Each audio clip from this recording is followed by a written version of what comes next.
በአቡነ ገብርኤል የግድያ ሙከራ ተደረገን ሲኖዶሲ ኦሮሚያ ይላል ኦሮሚያ ሲኖዶስ የግድያ ሙከራ ተደረገባቸው ሰዓት 5 ሰዓት ተኩል ላይ የአቡነ ገብርኤል ላይ በፊንፊኔ የግድያ ሙከራ ወይ ደግሞ ግድያው ተፈጽሟል ነው ሊቀ ጳጳሱ ለምን ፈረጠጡ ቋሚ ሲኖዶሱ ማለት ነው ውሳኔ እስኪሰጥበት ድረስ ብፁዕ አቡነ ገብርኤል በባታቸው ተወስነው እንዲቆዩ የሚል ውሳኔን ወስነው ነበርና ብፁዕ አቡነ ገብርኤል ደግሞ ፈርጥጠው ተመለከትኳቸውና በመጀመሪያ ፈንጥጠው ተመለከትናቸው ብፁዕ አቡነ ሕዝቅኤል ማርያም ቤዛዊት ዓለም ትባላለች አሉ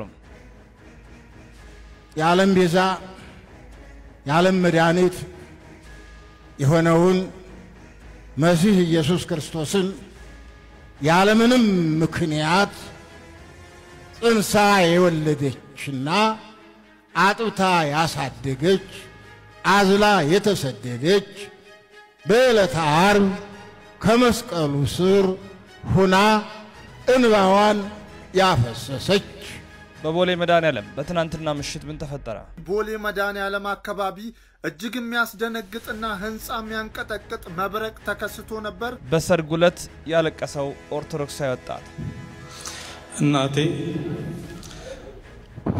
እንጨት ሰብራ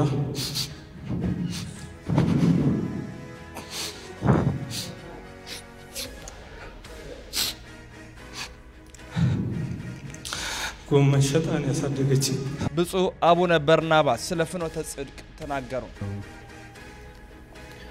አንደኛ ዛሬ ሶሻል ሚዲያው የዘመኑ ጥበብ ዓለምን አንድ አዳራሽ አርጓታል እና መዝሙራቸውን እከታተል ነበር አዳምጥ ነበር ቀደም ጀምሮ እኔ ምን ይሁን አሁን ሳያቸው አለባበሳቸው ምናቸው ምን ሳይ ከቤተ ክርስቲያን ብዙ ይራቀም አይደለም ሳይ አንዳንድ የሚስተካከሉ ይሄን ቢጨምሩ የሚያሰኙ ነገሮች አሉ የተወዳችሁ ውድ ኦርቶዶክሳውያን እንዴት አላችሁ እንዴት ቆያችሁ እንዴት ሰነበታችሁ ሰላም እግዚአብሔር ባላችሁበት ቦታ ሁሉ ይብዛም ውድና ክቡራን ቤተሰቦች ሰበር መረጃ ነው እየመጣው ዛሬም በተለይ በማህበራዊ ሚዲያ የምናውቃቸው ኦርቶዶክሳውያን የሰሩት እጅግ አስደናቂ የሆኑ መልእክቶች ያስተላለፉት እውነት አለ ከብፁዕ አቡነ ገብርኤል ጋር በተገናኘ ማለት ነው የብፁዕ አቡነ በርናባስም በእግረኛው ሚዲያ የሰጡትም መልስ አለ እሱንም አካተንበታል ስለዚህ ገድላትና ድርሳናትንም የምናሰማችሁ መረጃዎች አሉ ላይክ ብቻ ነው ከእናንተ መፈልገው ሁላችሁም ኦርቶዶክሳውያን ቢያንስ 1000 ላይክ ሁሌ ላይክ አድርጉ ማለት ይከብዳል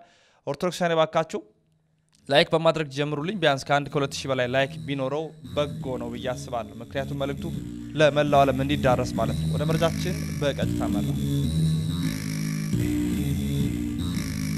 በስመ አብ ወወልድ ወመንፈስ ቅዱስ አሐዱ አምላክ አሜን የፍጥረታት ሁሉ አባት የሰማይና የምድር አስገኚ አጋዕዝተ ዓለም ቅድስት ሥላሴ ክብር ምስጋና ይድረሰው ወላዲተ ቃል አምላክ ድንግል ማርያም ውዳሴ ክብር ይድረሳት ቅዱሳን እንደየማረግና ክብራቸው ምስጋና ይድረሳቸው ክርስቶስ ተንሥአ እሙታን በአብይ ኃይሎ ስልጣን አሰሮ ለሰይጣን አጋዞ ለአዳም ሰላም እምይእዜሰ ኮነ ፍስሐ ወሰላም የክርስቶስ ሰላምና ጸጋ ከሁላችሁ ጋር ይሁን የተወዳችሁ የሰዎቻችን እንዴት አላችሁ እንዴት ቆያችሁ እንዴት ሰነበታችሁ ሰላም እግዚአብሔር ባላችሁበት ቦታ ሁሉ ይብዛ መረጃው እንዲዳረስ ሁላችሁም ላይክ እና ሼር በማድረግ እንድትጀምሩ በፍጹም ትህትና እየጠየኩኝ በቀጥታ ወደ ዝርዝር ትንታኔዎቻችን የማመራው በቅድሚያ እንግዲህ እንድናደምጠው የምወደው ነገር በትናንትናው ዕለት ምሽት አዲስ አበባ ቦሌ መድኃኔዓለም አካባቢ ከፍተኛ የሆነ መብረቅ እንደነበረ ታውቋል እሱን ላስደምጣቸው አሁን ምሽት ላይ እንግዲህ ቦሌ መድኃኔዓለም አካባቢ እጅግ የሚያስደነግጥና ህንጻ የሚያንቀጠቅጥ መብረቅ ተከስቶ ነበር የሰማችሁ ሰዎች ኮሜንት ላይ አስቀምጡ እንግዲህ ትናንትና ነው ይሄኛው ምሽት ላይ ነው የተደረገው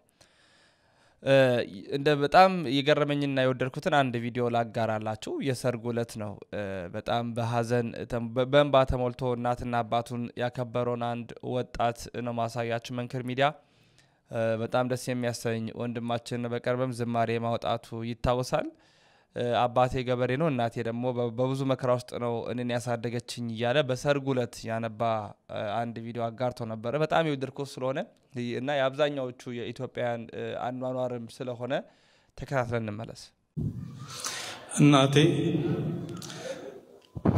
እንጨት ሰብራ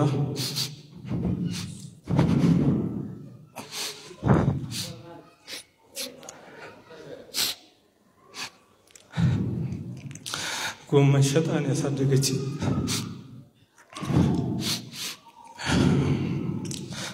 አባቴ ደግሞ በእጁ እየቆፈረ በሬም ማያርሰውን በእጁ እየቆፈረ ና እስኪ ና ወደዚህ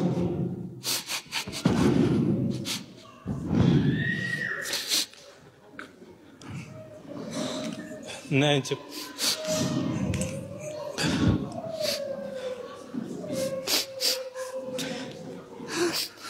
ይሄ እጁ የምታዩት ምንም ሆኖ አይደለም። እኔ ለማሳደግ የተከፈለ ዋጋ ነው።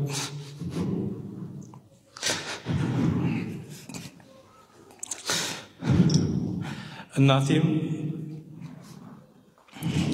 አጠን የምንበላው ባጣንበት ጊዜ እንጨት ወይራ ቆፍራ እንጨት ሸጣ ዳቦ ብርቅ በሆነበት ጊዜ ከገበያ ዳቦ እየተገዛ እየመጣ ነበር ያን ችግር የምናልፈው።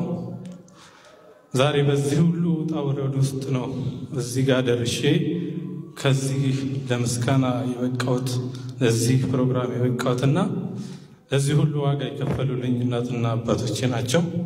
ገና ቅድም እኔ ገና እንደገባው ፊታቸው ጠቁሮ ነበረ። ሁለት ሰው ጠርቼ ምን ሆነው ነው ብዬ ጠይቄ ነበረ። በኋላ ሰማ ደስታ ነው እያለቀሱ ነው የሚል ነገር ሲነግሩኝ ነው የተረጋጋሁትና ሳያቸው በጣም ከፍቷቸው ነበረ እና ይሄን እጁ የጎበጠውን እጁ ጎብጦ ያሳደገኝን አባቴን ገበያ ሄዳ ጎመን ሸጣ እንጨት ሸጣ ያሳደገችኝን እናቴን በዚህ በእናንተ ፊት እንድታመሰግኑ ይፈልጋሉ።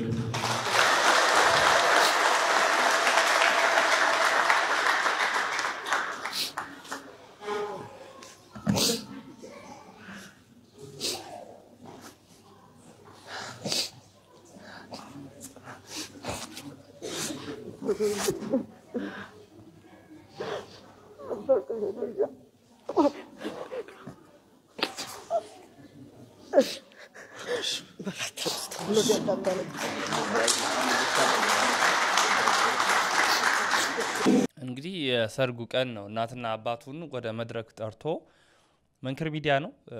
በጣም አንዳንዴ ደስ ያሰኛል። እውነት ለመናገር እንዲህ አይነት ትናንቱን የማይረሳ ሰው እናትና አባቱን በድብቅ ያከበሩትን በጋድ የሚያከብራቸው ማግኘት በጣም መታደል ነው። እውነት ለመናገር የሰማው ሰዓት በጣም ደስ የሚል ስሜት ነበር የተሰማኝ። የሰርጉ ቀን ነው ይሄን ያደረገው። እግዚአብሔር ይመስገን ቢያንስ የሰርጉን ቀን እንኳን በህይወተ ስጋ ቆሞ ማየታቸው በጣም ደስ የሚያሰኝ ነው። ከዛ በላይ ደግሞ በክብር እንዲማክበሩ ደግሞ ሌላ ራሱን የቻለ ደስታ የሚፈጥር ነው። ሰርጋቸውን የአብርሃምና የሳራ ያደርግላቸው፣ የይስሐቅና የርብቃ ያደርግላቸው፣ በጎ ቡሩካን ፍሬዎችን ይውለዱ እያላችሁ መርቋቸው። ለእናትና ለአባቱም ረጅም እድሜ ከጤና ጋር አምላከ እስራኤል ቅዱስ እግዚአብሔር ይስጥልን በሉ። ሁላችሁ ምን ተሰማችሁ እስቲ እናንተ? ምናልባት ሀገር ውስጥ ከሀገር ውጭ በስደቱም ለምትገኙ ይሄን ድምጽ የምትሰሙላችሁ ለእናት ለአባቶቻችሁ ያላችሁን ፍቅር በቻላችሁት መጠን ሙሉ ግለጹላቸው። ወደ መረጃዎቻችን እናምራ። እንግዲህ ያው የሰሞኑ መነጋገሪያ የሆነን ጉዳይ ነው ግዴታ ለማንሳት የምንገደደው ማለት ነው። ከብፁዕ አቡነ ገብርኤል ጋር በተገናኘ አቡነ ገብርኤል የምዕራብ ሸዋ ሀገረ ስብከት ሊቀ ጳጳስ የቅዱስ ሲኖዶስ አባል ናቸው። ከእሳቸው ጋር የተገናኙትን መረጃዎች እንደሚከተለው ላጋራላችሁ። አምቦ በሄዱበት ሰዓት ላይ ፋሪሲ መድኃኔዓለም የሚባል ቤተክርስቲያን ለመመረቅ ሄደው ነበረ በ26 እና በሄዱበት ሰዓት ላይ ከባድ የሆነ አቀባበል ተደርጎላቸዋል። ለዛ የሚሆኑ የተቃውሞ መልእክቶች በተለያዩ አካላትም ተሰንዝሯል። በዛ በኩል ደግሞ ድጋፍ ነበር። ወንድም አንዳንድ ኦርቶዶክሳውያን ይህንን ሐሳብ ሲያጋሩ ነበረ። ተከታትለን እንመለስ። ብዙ ኦርቶዶክሳውያን በትናንትናው ድርጊት እንደተናደዳችሁ እያየን ነው። ምክንያቱም ይህ ሰውዬ ተከልክሎ እንዴት ወጥቶ ሄዶ ቤተክርስቲያን ይመረቃል ትክክል አይደለም ስትሉ ነበር። ነገር ግን ጥፋቱ የሱ አይደለም። ጥፋቱ ይህንን ሰው የሾሙ አካላት ናቸው ትልቁን ጥፋት ያጠፉት። ለዛ ነው ያኔ በሃይማኖት እንጂ በኮታ አይሾምም ብለን ስንቃወም እናንተ ማን ሆናችሁ ነው አባቶች ናቸው የሚያውቁት እየተባለን የቲክታክ ሲኖዶስ እየተባለን ስንተች ነበር እኔም ሆንኩ ወንድሞቼ።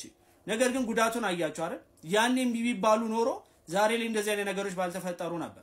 አንደኛ ይሄን ሰውዬ ድንግል ማርያም ያለም ቤዛ አትባልም ብሎ የኦርቶዶክስ አስተምሮ ያልሆነ ነገር ሲናገር ማገድና ማውገዝ ሲገባ ነገር ግን እሽሩሩ አሉት። ከዛ በኋላ ቤቱ ሲቀመጥ አሉት፣ ተንከባከቡት። ይሄ ሰውዬ ደግሞ ልባቸውን ስለሚያቀው ምንም እንደማያመጡም ስለሚያቅ ሄዶ ይሄን ነገር አረገ። ነገ ከነገ ወዲያ እመኑኝ እሱ ለሚተላለፍ አንዳችም ውሳኔ አይኖርም። እንደውም ይንከባከቡታል። ያኔ ደግሞ መጣችሁ አንዳንድ ኦርቶዶክሳውያን የዋ የሆናችሁ አይ ክርስቶስ እኮ ፍቅር ነው ስለዚህ ቤተክርስቲያን ፍቅር ነው የምታሳየው ተላላችሁ። ይሄ ሰውዬ ደግሞ ድጋሚ ደግሞ ሲያጠፋ ደግሞ ወጣችሁ ታለቅሳላችሁ። እኔ ገረመኝ የዚህ ሰውዬ ብቻ አይደለም በዙሪያው ያሉ ካህናን ያሉ ዲያቆናን ያሉ ከድንግል ማርያም በላይ ብሔራቸው የቀደመባቸው ከእምነታቸው በላይ ብሔራቸው ቀድሞባቸው ድንግል ማርያምን ቤዛ አትባልም ያለን ሰው ኖ ልትመጣ አይገባም እኛን አትወክልም ማለት ሲገባቸው እነሱ ግን ከብሔር ጋር አገናኝተው ብሔርን እንደዚህ ብላችሁ ብሔርን አሳንሳችሁ ብለው ሌላ ታሪክ ውስጥ ገቡ። ጭራሽ ይህን ሰው ያጠፋ ሰው በክብር ተቀበሉት ማለት ነው። እነዚህ ሰዎች ክህነት አላቸው ተብሎ እንዲህ ሊከበሩ ይችላሉ። ለሌላ አከብራቸው አልችልም።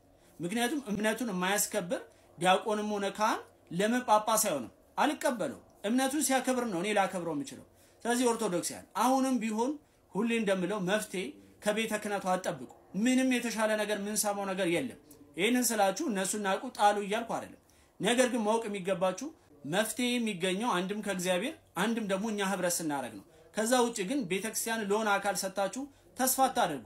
አሁንም ሲኖዶስን ተስፋ እያረጋችሁ አሁንም ደግሞ ቤተ ክህነት ያሉ ሰዎች እነዚህ ሰዎች ላይ እርምጃ ይወስዳሉ ብላችሁ ተስፋ የምታረጉ ሰዎች ካላችሁ ተሸጉዳችኋል። ምክንያቱም ነገ ከነጎዳ ላይ መግለጫዎችን ሰማላችሁ በይቅርታ አልፈናል ብለው ይሄንን ሰውዬ ሲመልሱት ያኔ ደግሞ ድጋሜ ደግሞ አይ ቤተክርስቲያን አቃፊ ነች ብላችሁ ተቀበላላችሁ። ይሄ ሰውዬ ደግሞ ድጋሜ ሲያጠፋ ደግሞ ታለቅሳላችሁ። ስለዚህ ህይወታችሁ በዚህ መልኩ አይቀጥል። እንደነዚህ አይነት ሰዎችን እግዚአብሔር ነቅሎ የሚያወጣበት ጊዜ ሩቅ አይደለም ቅርብ ነው። ያው እንግዲህ በጣም ከባድ ነው። ምክንያቱም በአምቦ ላይ በነበረው አቀባበል በጣም በርካታ ኦርቶዶክሳውያን አባቶች ካህናት ዲያቆናት ጭምር ነው ወጥ የተቀበሏቸው። ነገሩ ትንሽ ከረር ያለና ወደ ሌላ ጉዳይም ያመራ እየመጣ ይመስላል። ጋዜጠኛ ነጋሽ በራዳ ሊቀ ጳጳሱ ወይም ሊቀ ጳጳስ አይደሉም በርግጥ ጳጳሱ ለምን ፈረጠጡ ይላል። ተካተን መለስ የተልከሰከሰ ክህነት አየሁ በእውነት በጣም ገረመኝና በቅዱስ ሲኖዶስ ቋሚ ሲኖዶሱ ማለት ነው ውሳኔ እስኪሰጥበት ድረስ ብፁዕ አቡነ ገብርኤል በባታቸው ተወስነው እንዲቆዩ የሚል ውሳኔን ወስነው ነበርና ብፁዕ አቡነ ገብርኤል ደግሞ ፈርጥጠው ተመለከትኳቸውና በመጀመሪያ ጠንጥጠው ተመለከትናቸው። በመቤታችን ላይ ክደት አስተምሮን አስተማሩ። እስከዚህን ሰዓት ድረስ የእውነት አክብሮቴ ምንም የቀነሰ አልነበረም። ልክ እንደ በፊቱ ነው የነበረው። አሁንም የአባትነት ክብራቸው አልተነካምና በአባቶች የተሰጠው ያንኑ ብፁዕ እያልን እንቀጥላለን። መጀመሪያ ክርስቶስ በተሰቀለበት ዓለምን ባዳነበት እናቱ በዛን ቀን ቆማ በመታነባበት ዕለት ማርያም ቤዛ አይደለችም ሲሉ በአዳራሽ ውስጥ ለነበረ አንድ ባለሀብት ቤዛ ሲሆኑ የተመለከትናቸው እኚህ ጳጳስ ጠነጠጡ ማለት ነው። አሁን ደግሞ ፈረጠጡ። ምንድነው እሱ ነገሩ የሚለውን አንድ ወይ ሁለት ወይ ሶስት ነገሮችን እንድንናገር ፈለኩኝ። የተዋህዶ ልጆች በጣም መረጋጋት በአንድነት መቆም በህብረት መቆም ያለንበት ሰዓት ነው። ነገሩ ከሃይማኖቱ ወጥቶ ወደ ፖለቲካ መንገድ እንዳይገባ አሊያም ደግሞ ወደ አላስፈላጊ ነገሮች እንዳይሄድም መጠንቀቅ መቻል አለብን። ብፁዕ አቡነ ገብርኤልን የምናውቃቸው በኦሮሞነታቸው አይደለም። የኢትዮጵያ ኦርቶዶክስ ተዋህዶ ቤተክርስቲያን አባት በመሆናቸው ነው። ስለዚህ ሁሉም ኢትዮጵያዊ የመናገር የማክበር የመታዘዝ የማዘዝ ሁሉ ስልጣን አለው ማለት ነው በብፁዕ አቡነ ገብርኤል ላይ። ስለዚህ ያንን ታሳቢ በማድረግ ማለት ነው ግን ያንድን ማህበረሰብ ክብር ያንድን ማህበረሰብ እሴት ያንድን ማህበረሰብ የሆነ ነገር የሚነካ ቢሆን የኦሮሞን ህዝብ እኔም አላስነካም። ምክንያቱም ማንም ሳይወድ ሳይመርጥ የመጣበት ማንነት አለው። ያ ማንነቱ እንዲነካበት አይፈልግም። ስለዚህ እንደው ከመሬት እየተነሳን ኦሮሞን እንድንነካውም እንድናስነካውም አልፈልግም። ይሄ የብፁዕ አቡነ ገብርኤል ጉዳይ ግን ከኦሮሞ ጋር የሚያያዝ ነገር የለም። ለምን ማያያዝ እንደፈለጉ ግን በጣም የሚያሳዝን የሚያስገርም ብዙ ታሪኮች አሉት። ወደ ኋላ ላይ እንመጣበታለን። ምን ብለዋል? በፖለቲካው መስክ ያልተሳካላቸው ሰዎችም ሳይቀር የኦሮሞ አባቶችን ነው በኦሮሞነት አይደለም እሳቸውን የምናውቃቸው በአባትነት ነው። የመረጡ አካላት በኦሮሞነት ሊመርጡ ይችላሉ፣ አይመለከተንም። መንፈስ ቅዱስ እንዳለው ነው የነገሩን። ስለዚህ በመንፈስ ቅዱስ አባትነት ከትግራይ የሚምጣ ከሲዳማ ከአፋር የሚምጣ ከውጫሌ ከመቀሌ የሚምጣ ከቦሌ አባት ነው በሚለው አስተሳሰብ ብቻ ስለሆነ ብፁዕ አቡነ ገብርኤልን በዛ ልክ መነጋገር በዛ ልክ መጠበቅ ይኖራል ማለት ነው። አንደኛው ትልቁ ነገር ብፁዕ አቡነ ገብርኤል ከዚህ በኋላ እንደው የቋሚ ሲኖዶስም ይሁን የግንቦት ርክበ ካህናት ምላተ ጉባኤው ምን እንደሚወስን ባናውቅም ከፊታቸው ቅጥያ ስም እንሰጣቸዋለን። መናፍቁ ጳጳስ ማለታችን የሚቀር አይመስለኝም። መንፈቅናን በደንብ አስተምረዋል። ከዛ ባለፈ ደግሞ እናትና አባትን አክብር የሚል የመጽሐፍ ቅዱስን ቃል አላከበሩም። አባቶችን አላከበሩም። አባቶች ባርመሞ እንዲቆዩ ነው ያዘዟቸው። እሳቸው ግን ከራሳቸው ጋር የሚሆኑትን የዛን ሰዓት ትተው ፈርጥጠው ወጥተዋል። አለፍ ብሎም ደግሞ ጀግናው የኦሮሞ ህዝብ ወይም የአምቦ ህዝብ ከአንበሳ መንጋጋ ፈልቅቆ ወስዷቸዋል የሚል ንግግርም እንዲነገር የተነገረበት ለምን እንደሆነ አልገባኝም። በራሱ ጀግንነት እንደዛ አይደለም፣ መታዘዝ ነው። እኚህ አባት ካሁን በኋላ ታዘዙኝ የሚል ልጆችን ያፈራሉ የሚል እምነት የለኝም። እኔ በግሌ ልታዘዛቸው ፈቃደኛ አይደለሁም። ታዘው ስላላሳዩኝ ክርስቶስ ራሱን ዝቅ አድርጎ ነው ዝቅ በሉ ብሎ ሲያስተምር የነበረው። ክርስቶስ ራሱን በመስቀል ላይ ውሎ ነው እኛ ያዳነን። እሱ ሞቶ ነው እኛ እንድንድን ያደረገን። እሱ ጾሙ ነው እንድንጾም ያደረገን። እሱ ተጠምቆ ነው እኛ እንድንጠመቅ ያደረገን። እሱ ሕግን አክብሮ ነው እኛ እንድናከብርም ጭምር ያደረገንና እንዴት ብፁዕ አቡነ ገብርኤል ሕግ ማክበር አቃታቸው የሚለውን ነገር በጣም ግራ ገባኝ። ሕጉ እንኳን ትቶ እኔ ቃል እንኳን ይከበራል። እንግዲህ የብፁዕ አቡነ ገብርኤል ጉዳይ በጣም መነታረኪያና መነጋገሪያ ርዕሰ ጉዳይ ሆኗል። ምክንያቱም በቋሚ ሲኖዶስ የተወሰነውን በአበው ሊቃነ ጳጳሳት የተወሰነውን ውሳኔ ሽረው ነው የሄዱት። መሄዳቸው ሌላ ራሱን የቻለ ድርጊት ነው። ግን ከመሄዳቸው ጀርባ ደግሞ እዛ ያለ ህዝበ ክርስቲያን በአባትነት ሳይሆን በብሔራቸው እንደታሰሩ ባስተማሩት የምንፍቅና ወይም የስህተት ትምህርት ሳይሆን በብሔራቸው ወይ ደግሞ በዘራቸው ወይ በመጡበት መንገድ እንደተያዙ አድርገው ነው የተቀበሉ። ነገሩ ወደ ፖለቲካዊ ወደ ብሔራዊ ጉዳይ ወደ ብሔር ጉዳይ ዞሯል። ያ ነበር የሚያስፈራው። ምን ሊሆን እንደምንችል አላቅም። እንደው በአንድ ወቅት ምን ብለው በዚህ ደረጃ እንግዲህ አላቅም እንግዲህ ዜናው እንዴት እንደሰሩት አላቅምና የግድያ ሙከራ ተደርጎባቸው ነበረ የግድያ ሙከራ ተደረገባቸው ብለው ዜና ሰርተዋል። ይሄ መግለጫው ሰሞን ማለት ነው። እንዴት ባለ መልኩ ዜናውን ገለባብጠው እንደሚሰሩት አሰቡት። አሁን እንደ ትልቅ ጀግና አድርገው ከዛም ከአንበሳ መንጋጋ ፈልቀው እንደወጡ ምናምን አድርገው ሰሩ። ኋላ ደግሞ አሁን አቡነ ገብርኤል የግድያ ሙከራ ተደረገባቸው ብሎ በአንድ ወቅት ተዘጋቡ። እንደውም አርአያ መካሻ እንዲልናል ተካትረን እንመለስ። ሲኖዶሲ ኦሮሚያ ይላል። ኦሮሚያ ሲኖዶስ የግድያ ሙከራ ተደረገባቸው ሰዓት 5 ሰዓት ተኩል ላይ የአቡነ ገብርኤል ላይ በፊንፊኔ የግድያ ሙከራ ወይ ደግሞ ግድያው ተፈጽሟል ነው መግለጫ ሰጡ እኮ ትላንት። ጋዜጠኛ መስለው ገብተው መግለጫ ሊሰጡ ሲሉ ግድያ ሙከራ ተደረገባቸው ነው ጉዳያቸው። መግለጫውን ሰጥተው እኮ መግለጫውን እኛ አስተላልፈናል። እኛ ደርሶን መረጃው ደርሶን ተልኮልን ማለት እኛ አልተጠራንም። በነገራችን ላይ ጋዜጣዊ መግለጫው ላይ ያልተጠራ ነው። እሳቸውም አሳያቸዋል ያልተጠራንበትን ምክንያት። እሳቸውም ትላንትና ካሉት የሰማችሁት ካለ ሙሉን መረጃ ተሰማላችሁ። ለምን እንዳልጠሩ የጠሯቸው ሆነ ብለው ነው። ለዘብተኛ ወይም ደግሞ ሌላ ነገር ናቸው ብለው ሊያስቧቸው የፈለጓቸውን ብቻ ለይተው ጠሯቸው። መረጃውን ይህን ነገር ተናግሬ ነበር ለማለት። በነገራችን ላይ ሲጸጸቱ የምር ይጸጸቱ። አለበለዚያ አሁን ለእኛ አባት ንስሐ ልጆቻቸው እንዴት ነው ተጸጸተው ለፈጣሪ ንስሐ የሚሰጧቸው? እሳቸው መጸጸትን ሳያውቁት ጸጸትን ሳይገባቸው ንስሐ ሰጠን ብለው አሁን እነሱ ለምእመኑ ነው ንስሐ የሰጡት? እንዴት እንደከፋፈሉ ላሳያችሁ። የመጀመሪያው ንግግሮቻቸው መካከል ለሊቃውንቱ ትንታኔ ምስጋና ሰጥተዋል። እናመሰግናለን። እንዲህ እናንተ ሕጸት ስታመጡ ሊቃውንቱ ቤተክርስቲያናችንን መጠበቅ ስላለባቸው ምእመኑን መጠበቅ ስላለበት አሁን በእርግጠኝነት ቅዱስ ሲኖዶስ አባላት ውስጥ ካሉት በሹመት ከመጡት በገንዘብ ከመጡት በሌላም ነገር መጡ ከሚባሉቱ ስጋት ስላለብን አሁን የምናምነው የመጨረሻዎቻችን ብለን የምናምናቸው ሊቃውንቶቻችንና መምህራን ወንጌሎቻችን ነው። እንግዲህ ይሄ መግለጫ የሰጡበት ሰዓት ላይ ነው ዜናው የተሰማው ማለት ምንድነው የሚለው ካሜራማን መስሎ በመግባት በተቀነባበረ ሁኔታ በሳቸው ላይ ያነጣጠረ የግድያ ሙከራ ተደርጓል አሉ እና የግድያ ሙከራ ተደርጎባቸዋል ብለው ሰሩ ማለት ነው። አሁን ይህንን ዜና የሰሩት በአማርኛና በኦሮምኛ ሲኖዶስ ኦሮሚያ በሚል ነው። ስለዚህ የኦሮሚያ ላይ ያሉት ኦርቶዶክሳውያን ይህንን ዜና ሲያነቡ ምን ብለው ነው የሚያስቡት ነው?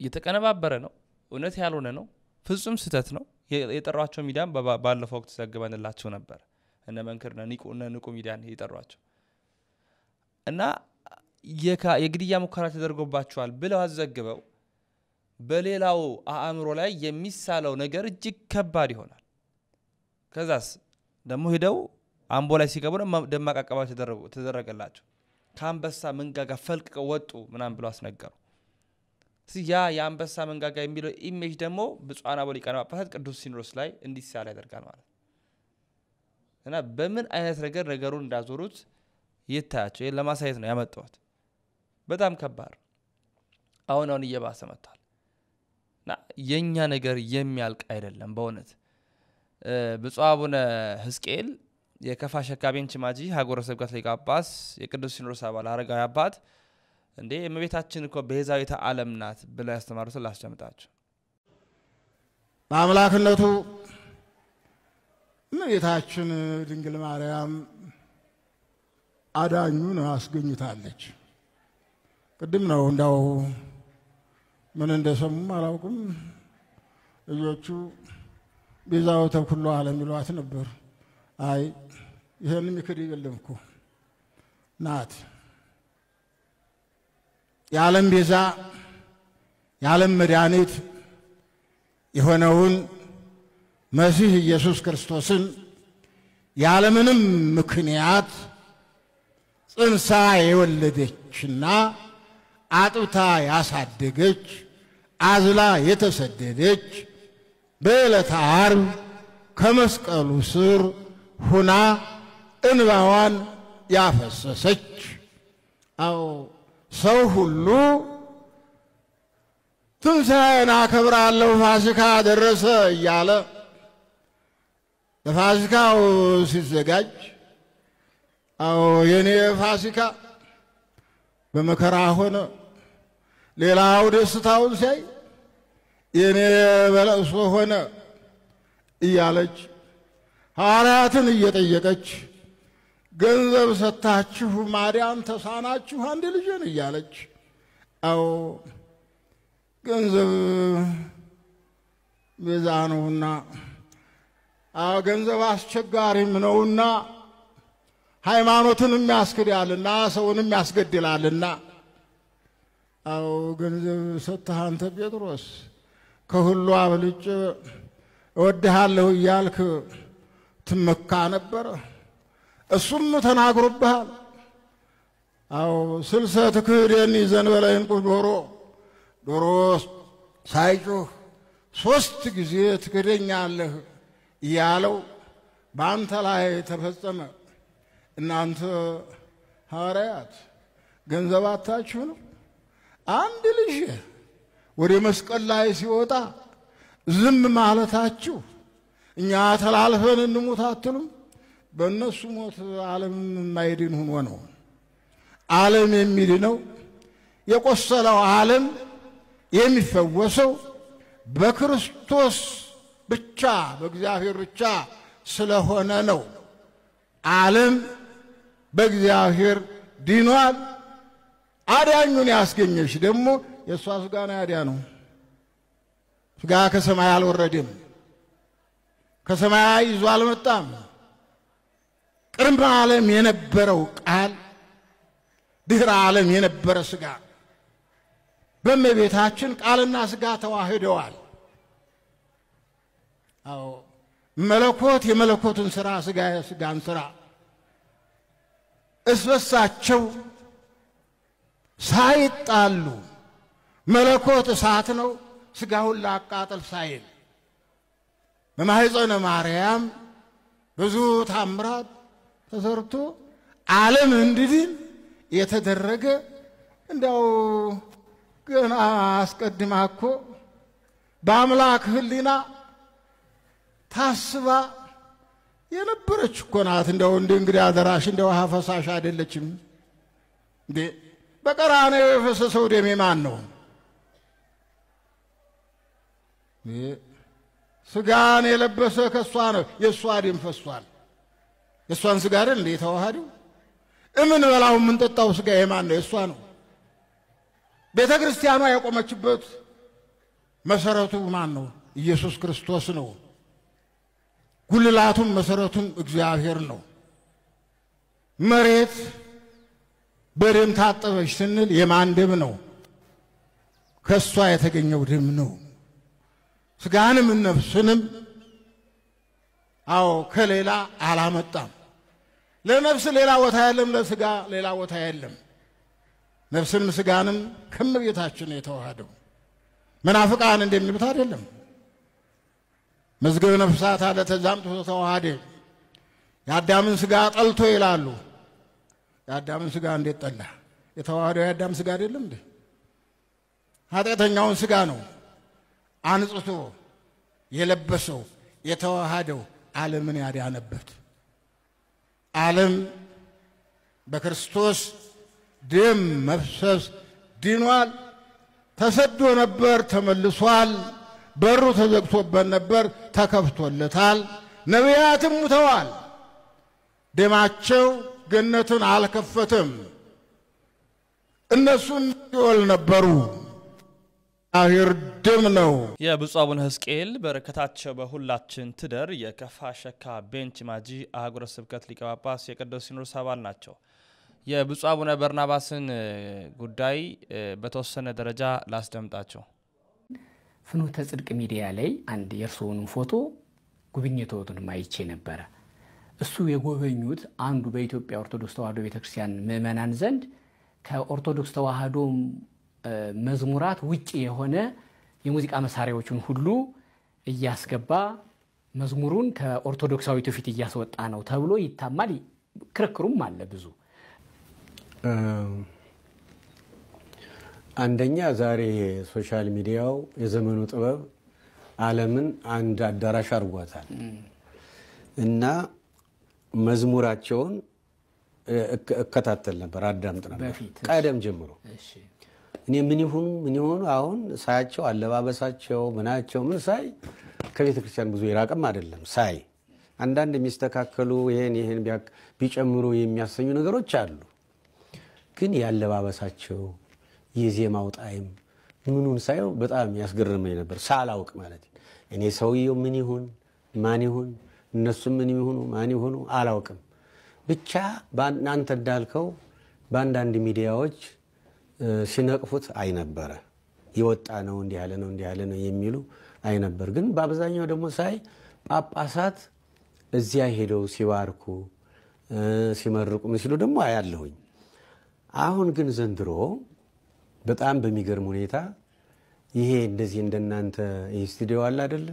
የቤተ ክርስቲያኗን ስቱዲዮ ዘመናዊ ለማድረግ ከ56 ሚሊዮን በላይ ከ56 ሚሊዮን ብር በላይ ወጪ አውጥቶ እቃዎችን ከቻይና ከምናምጥቶ ፀሐይ አርጎታል። ልክ እንደማንኛውም የመንግስት ሚዲያ አድርጎታል። በሱም ደግሞ በአደባባይ በአጠቃላይ ሰበካ ጉባኤ ስብሰባ ጊዜ ያሁን በሺ የሚቆጠር ህዝብ ባለበት ሊቃነ ጳጳሳት ፓትርያርኩ ባሉበት ሲሸለም ሲመረቅ አየሁኝ። በጣም ነው ደስ ያለኝ። ምክንያቱም ጀግና ማለት ማርከህ የራስህ ማድረግ ነው እንጂ ዝም ብለህ ቆስሎ ላይ ቆስል እየጨመርክ ከበሮቱ ማውጣት ጀግንነት አይደለም። ጀግንነት ማለት እንደምንም ጌታ እኮ ሙቶ ነው አይደል ያገኘን? ፈልጎ ያገኘን እኮ መከራ ተቀብሎ ሙቶ ነው። ፈልገህ ለማግኘት ያን የተሳሳተን ሰው በፍቅር መረብ ጠልፈህ እንዳሳ ወደ ቤትህ ለማምጣት ነው እንጂ ለማስወጣት ጥረት ማድረግ ማንንም የሚጠቅመው ዲያብሎስን ከሚያስደስት በቀርና ይህ ሰውዬ አላውቅም። የድሮውን አንዳንድ ስህተቶች ይኖሩበት አይኖሩበት ማውቀው ነገር የለም። አሁን ግን የማውቀው ግን በቤተ ክርስቲያኗ ሲሸለም ሲመረቅ በአባቶች ነውና አሁን ማየት አለብኝ ብዬ ሄድኩኝ እና ሰውየው ደግሞ ሳየው በጣም ጽድቅን የተራበ ሰው ነው ለኔ። እንዴ የኢትዮጵያ ሀብታሞች እኮ ምንም ሁሉም ባይሆኑም እንዴ ሀብት እግዚአብሔር ሲሰጣቸው እኮ የመጀመሪያው እርምጃ ከቤተ ክርስቲያን መቅረት። እንኳን እነሱ ልጆቻቸው አይሄዱም ወደ ቤተ ክርስቲያን፣ በሽታ ይተላለፍባቸዋል፣ በስነ ምግባር እንትን ይላሉ ምናምን ይሉና ቤት አስቀምጠው ኮምፒውተር ላፕታፕ ስልክ ይሰጧቸዋል። ዓለም ደግሞ እንደምታየው ይሄ ቴክኖሎጂ ወይ ይገላል ወይ ያድናል። የሚገለውን ይመርጣሉ ልጆቹ፣ ብፁዕ አቡነ በርናባስ ነው ይሄንን የተናገሩት። በእርግጥ ቆየት ያለ ነው፣ ቆየት ያለ ቪዲዮ ነው አሁን የተለቀቀው። ስለ ፍኖተ ጽድቅ በተለይ 50 ምናምን ሚሊዮን ስቱዲዮ ከገነቡ በኋላ ማለት ነው ለኢኦቲሲ ከሰጡ በኋላ ያለውን የተናገሩት ነገሩ እንግዲህ እንደሳቸው ንግግር እውነትነት አለው ማለት ያው ከዚህ በፊት ህይወታቸውን ማያውቁ ከሆነ ያሉት ነገር እውነትነት አለው። ግን በዚህ ሰዓት ፍኖተ ጽድቅ ደግሞ በአቡነ ገብርኤል በኩል የሰራው ደግሞ ሌላ ድብቅ አጀንዳ አለና ጽድቅን የተራበ ነው ሲባል ግን ይህ ሰው እስከ መጨረሻው ድረስ አስመሳይ ሆኖ የቀጠለ ያለ ሰው ነው። እስከ መጨረሻው አስታመው መሄድ ከባድ ነው። በዚህ ላይ እንደሚወሰን እናምናለን፣ እኛም እንጠብቃለን። የተወዳጁ ኦርቶዶክሳውያን እንግዲህ በቀጣይ የቪዲዮ መረጃ ደግሞ በስፋት ሌሎች ርዕሰ ጉዳዮችን አካትቼ ወደ እናንተ ይዤ የምመጣ ነው የሚሆነው። ሁልጊዜ እንደምለው መረጃው ለመላው ዓለም እንዲዳረስ ላይክና ሼር በማድረግ አጋርነታችሁን በማሳየት ከጎናችን ቆሙ። ባካችሁ ላይክ አድርጉ። ያ ላይኩ ከ2000 ምናምን ከ1000 በላይ ይለፍ። ኦርቶዶክሳውያን ተበብራችሁ እንዳይለየን። ያሮስ የእናንተም እኛም ነው። ክብር ምስጋና ለአብ፣ ክብር ምስጋና ለወልድ፣ ክብር ምስጋና ለመንፈስ ቅዱስ አንድ አምላክ አሜን።